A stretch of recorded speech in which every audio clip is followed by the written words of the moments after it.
Coast and West Coast rap? Mid-90s East and West Coast rap. Well, you can obviously start with Tupac and Biggie.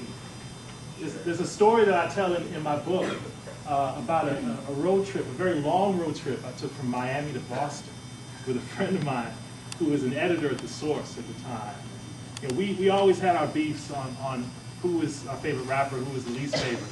And he was a total, unabashed Tupac guy. He said that Biggie wouldn't even make his top 30 MCs. So Tupac's the only one. And I was more moderate. You know, I'm a Biggie guy, but you know, Biggie's like number 2 or 3, and Tupac's like number 5 or 6. So I feel like I'm more moderate. But we spent that whole trip just playing back and forth these different songs and trying to convince each other. Of course, it didn't work. But one of the insights that I drew from that is that, you know what, part of it is understanding an MC in the terms with which he presents himself, he or she presents themselves. That is to say that Tupac, we go to him for his prophetic voice, for the themes that he draws upon. Biggie could just rap his name, and it would be enough. B-I-G, P-O-P-P-A. You know, that's all you need, and you're there. So to me, you know, in the ways that they embody that coastal connection and disconnection, I think that they really share so much in the nature of their artistry, although they take it in different directions. So I've always been maybe because I was born somewhere closer to the middle of the country, I've always drawn from both coasts and my own personal understanding of what rap did. But for something like, say, Dr. Dre's The Chronic, when that came out, Dre said, I can't believe that anybody's even listening to it back east. And yet if you went to D.C. or New York or Boston, people were playing it just as loud and just as proud. So I think that, you know, with hindsight, with the distance from the unfortunate deaths of these two great artists, we're starting to see that, you know what was going on had more commonality than difference. And the commonality we can see is in the lyrics themselves. Thank you. Or the LL line that he quoted, but I just feel like there's something missing right now with the guys that are up there right now, and I just wanted to hear your thoughts on like the big guys, C.I. and Wayne and Weezer, Kanye, all those dudes, and I'm disappointed right now, and I just wanted to hear your thoughts on. Yeah, I mean, I think you echo a lot of folks' sentiments, particularly, you know, folks who are more my I guess half generation than yours. Yeah. In that sense, I mean, those of us who were in college in the early to mid '90s, like I was, I mean, we took a lot of inspiration from artists like Black Moon or The Far Side or Souls in Mischief, or on and on and on. In addition to the big name cats like we already talked about Tupac and Biggie. As far as today, I think there's a lot of promise in some of the artists who are out there. The problem is, and this is something that Sharper Scholars and I have talked about. One of my good friends, Jeff Chang, who wrote a book, Can't Stop, Won't Stop, The History of the Hip-Hop Generation, which you should, if at all possible, read. To me, it's the best book on hip-hop, and I'm out here selling the book, so that's saying something. But he said this, he said the problem isn't with the artists. The creativity is there, the energy is there. It's with the distribution structure. So what we've had is the consolidation of all of these ways in which we get music. So radio stations, Clear Channel, all of these things happening that makes it so that each and every artist has to find their way through this really narrow gap. So artists may begin spitting all this new stuff, but as they move farther and farther through the pipeline, they get homogenized, they get broken down. The good thing about the economic crisis, for hip-hop at least, is that there are fewer labels out there major labels trying to sign artists. So artists, as KRS-One pointed out, some of these artists got to get a job now, like a day job. And so the benefit of that is the only people who are going to keep doing it are the ones who are in it for the art. You're not just going to have a lot of 50 Cents emerging who say unabashedly, I'm there for the paycheck. What may happen because of this whole rearrangement of the music industry right now is that you may have really new and exciting voices emerging out of new platforms. Obviously, the World Wide Web is an amazing platform for disseminating music. You can even, as an independent artist, sometimes get yourself on iTunes.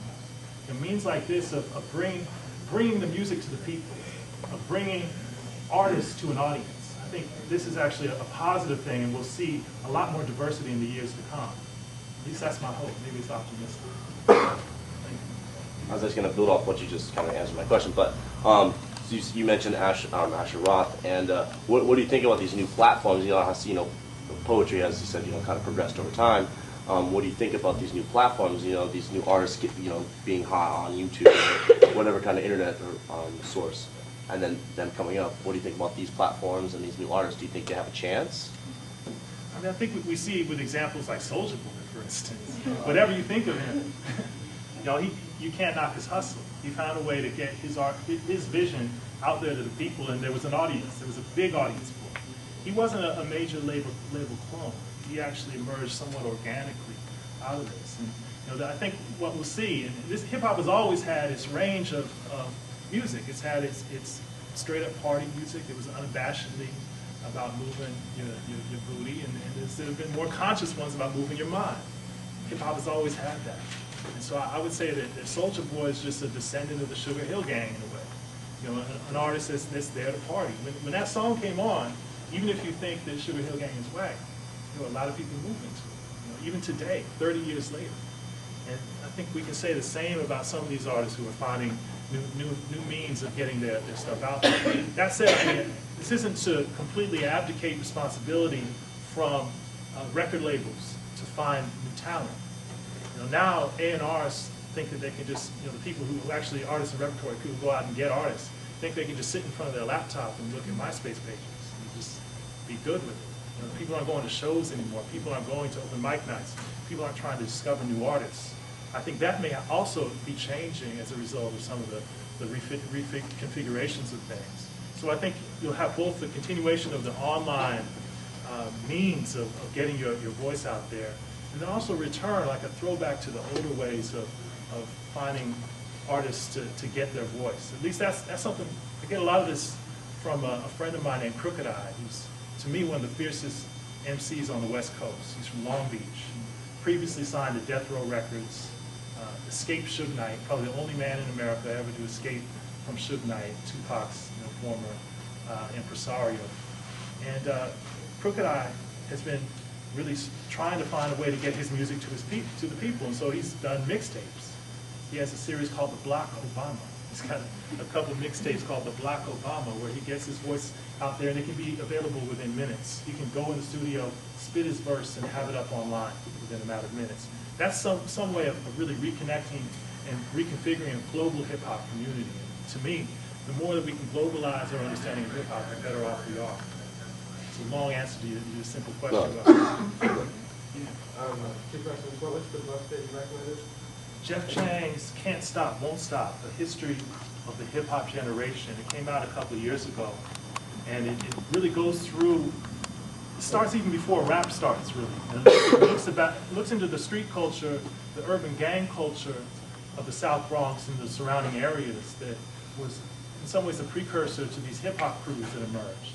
And he follows it all the way through to what he sees as a nascent political movement within hip-hop, an energy that goes beyond the artistry of those four elements to being about something even more global. I think that's something that we've seen, incidentally, with the election of Barack Obama. We've seen the activization of the hip-hop community in supporting a candidate that they feel reflects him in some way. My second question is asking the influence of rap on political scene right now. Yeah, I mean, I think you see it's amazing. It's amazing that someone like Young Jeezy, for instance, who isn't necessarily thought of as the most progressive artist. This is an artist who came into the game, talking about the snowman, having these shirts with this sadistic-looking snowman that represented, well, the crack trade, the coke trade. And here we have this artist, first of all, getting a photo op with John McCain on Saturday Night Live, which just blows your mind. To ultimately, putting the song out, My President is Black, My Lambo's Blue, and I'll be goddamn if my rings ain't too. Not necessarily the progressive political anthem in some ways, but it shows a consciousness, a dawning consciousness within all sectors of the hip-hop community. Not just the activized, Talib Kweli's and Mos Def's and Immortal Techniques of the world, but among more mainstream hip-hop artists, there's a way that there's a move toward politics.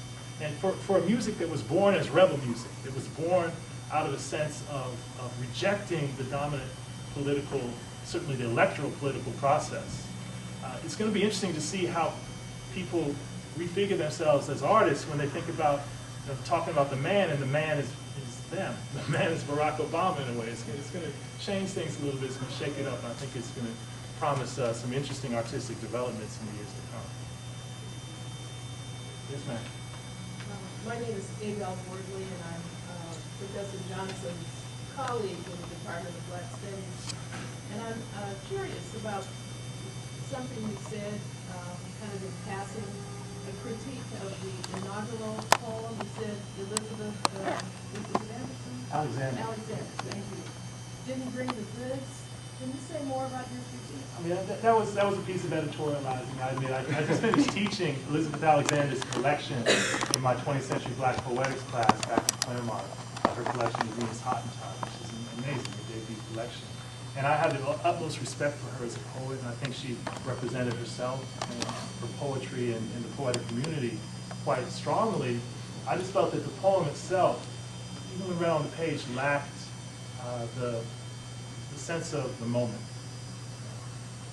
And to me, part of it had to do with its rejection. And this isn't about Elizabeth Alexander. This is about contemporary literary poetry in general. Her rejection of rhythm and rhyme, at least as an overt element of the poetics. Rhythm and rhyme, there we go. That's all right.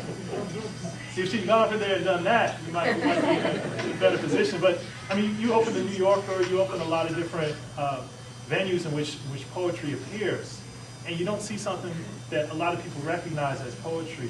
The rhythm and the rhyme is so absorbed into the form. And I felt that was the case with her poem, that maybe something that had a stronger sense of the oral tradition might have been appropriate in this context. But who am I to say? I'm a critic, she's the poet. But that was just my personal take. I'm from the like 50s and 60s, so I never thought of that as being poetic. I just thought it was just a bunch of words, because I guess I don't have the capacity to understand as they're talking. They need to slow down for me. And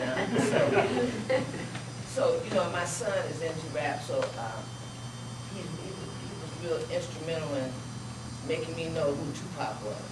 He would just, he was just trying to get out this or that, So getting information from him made me look at rap a little different. But hearing you think of it as poetic and rhythm and rhyme, I never even looked at it like that. So thank you. Thank you. I mean, this is something that's so important, because one of the reasons I wrote the book was to speak across the generational divide in some ways. Because I think there's so much. I mean, we began with this beautiful song from the jazz tradition, the jazz and the blues.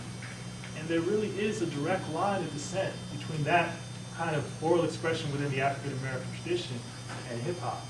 Both in the way that it began as this community, birthed out of a specific black community, but becoming this multiracial manifestation of art, is that. And there's also the way that I think hip hop can actually break down barriers between generations, that a mother to a son. I mean, believe me, my mother is not a hip hop head.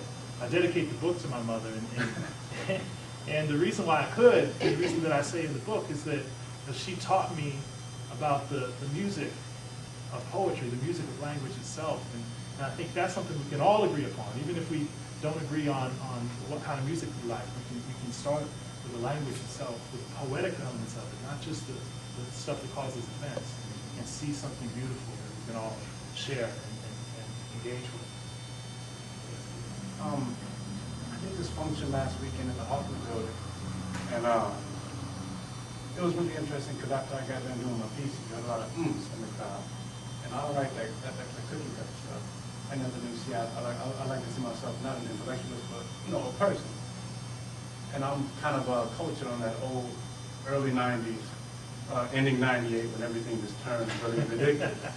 And so my question is for you, do you ever think that it'll return to where it's more of a, it's like the old stuff, you know, more motivational, more educational, more wordplay, other than you got these superstars that say something that kind of thrills you intellectually, but they don't really bring it.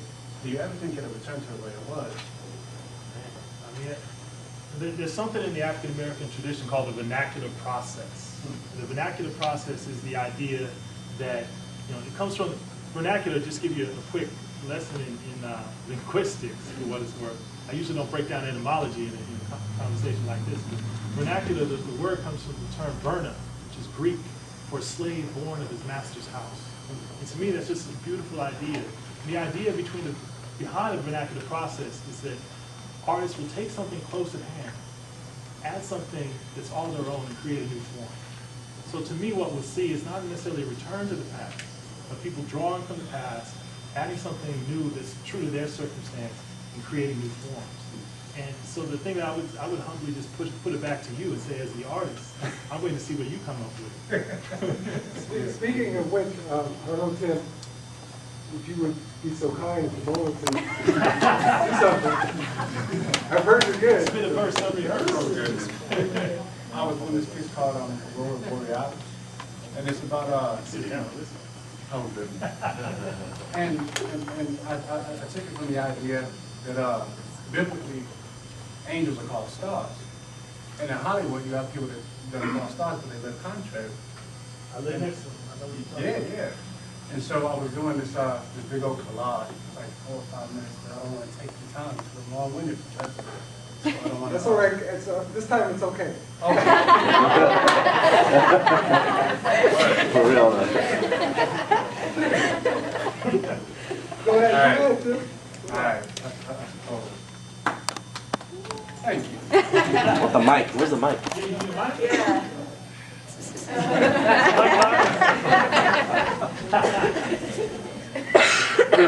Christine, can you turn the projector off so it's not shining in the This space? is totally spontaneous, so forgive me. All right, how does it go? It's my classmates. I got you. It goes, the design was cool, but it was never designed with the flight of the fool in mind. Now what expires is the time that oftentimes I'm inclined to inquire when I'm inspired to aspire to try to reach for mine. On the line dividing the earth and the sky where the dreams of the feeble-minded seem to crash, I ask, is this arising the illusion of greener grass and from the upper echelon to tempt the lower class in an attempt to reenact the minstrel shows of the past, but with the independent slave so it catches on fast? They said it's jigaboo time and I said it's half past. They said get off that hate shit and get on the slave ship, because we still niggas even if we don't paint our faces. So face it, let's get paid upon the basis monetary. Perception is a reality exceeding the ordinary, but it's all up on the TV. It's all up on the TV, and in the blink of an eye, Sambo becomes a little sleazy, and Rastus becomes young Breezy. A little girl turned and said, Mister, is it really easy like that? If my behind gets fat, yo, can I really get attention? If I shake it, can I get on television? Can I get paid? And I'm like, damn, from the master to the slave. After 400 years, microwaved and made easy, but it's all up on the TV. And so you have a child, she meets the world and falls in love with the stars. Subconsciously models life on the TV screen. She believes no one wants to be responsible for how the girl is deceived because she's only a victim, stargazing at the Aurora Borealis. Her brother's victim number 1 million miscellaneous, caught in the void and doesn't even know that he's valid. To the next thug ballot gives his unidentified identity balance.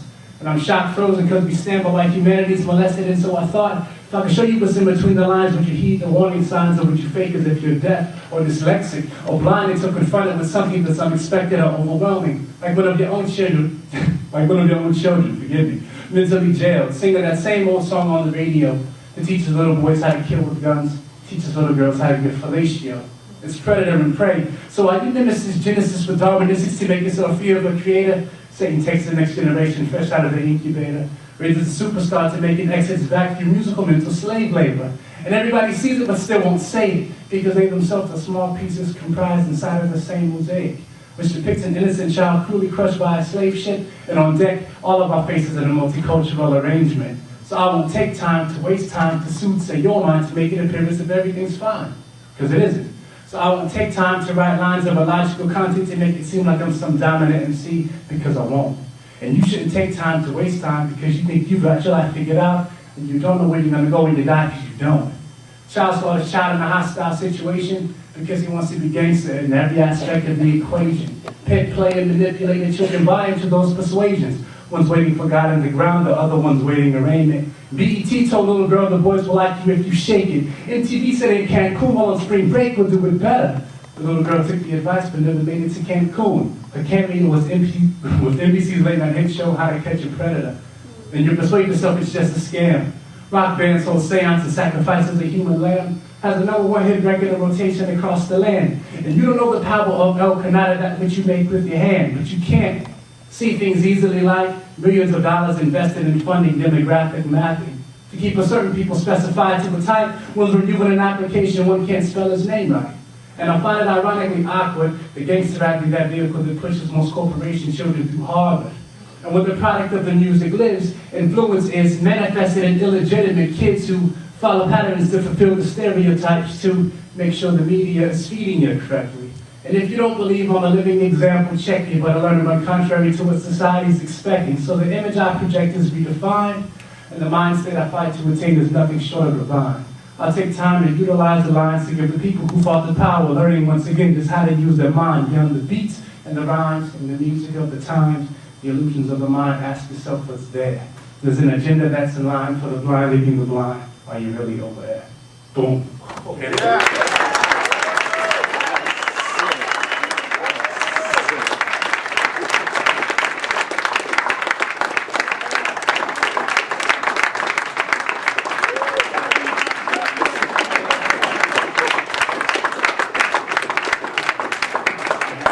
I'm not saying another word after that.